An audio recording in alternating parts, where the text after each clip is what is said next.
Welcome to LatinPerDiem. Today is our Viewer's Choice feature brought to us by Jonathan B. of Grand Rapids, Michigan.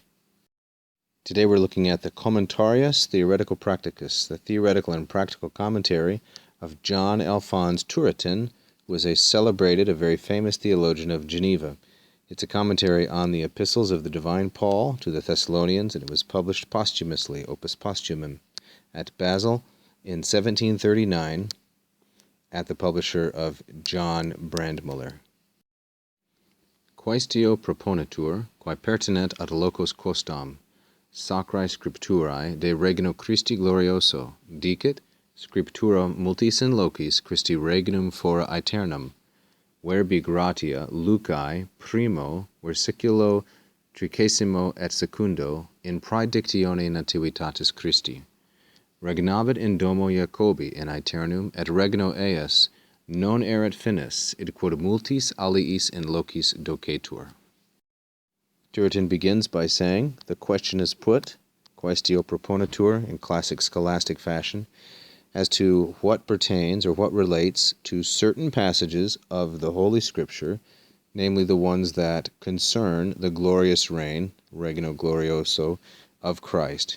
De with the ablative preposition, Christi in the genitive singular masculine. The Scripture says, dicit scriptura, multis in locis, in many passages. Notice here our preposition, and then the object of the preposition locis. It's not at all uncommon for the adjective which modifies the object of the preposition to come before that preposition, especially when the adjective is one of quantity or degree, as multis is. The Scripture says in many passages that, here we have the object of dicit, it's Christi regnum fora aeternum, and this of course is oratio obliqua, indirect statement, indirect discourse. Accusative subject, there's our infinitive fora and the predicate.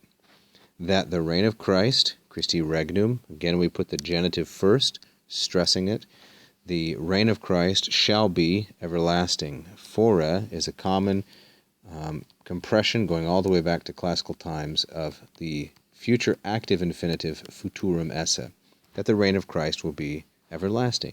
VG stands for verbi gratia, for the sake of an example, for the sake of a word. It's very similar to the more familiar EG. In the Gospel of Luke, that's why Lucae is genitive, Evangelio Lucae, the first chapter, verse 32, on the prediction of the nativity of Christ, the birth of Christ. And now here we have our quotation. He will rule in the house of Jacob in aeternum, forever, and to his kingdom non erat finis, there will be not a limit. There will not be a limit. This, of course, is a classic dative of possessor construction. Regno here in the neuter, singular, and dative is the thing doing the possessing. Eas has as its antecedent Christ, and finis in the nominative is that which is possessed, and they are connected by a form of sum, namely this future indicative erat. And to his kingdom there will not be an end.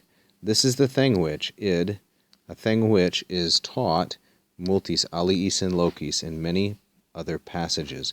Notice again, both multis and aliis precede the preposition, whose object, locis, they modify, just like up here.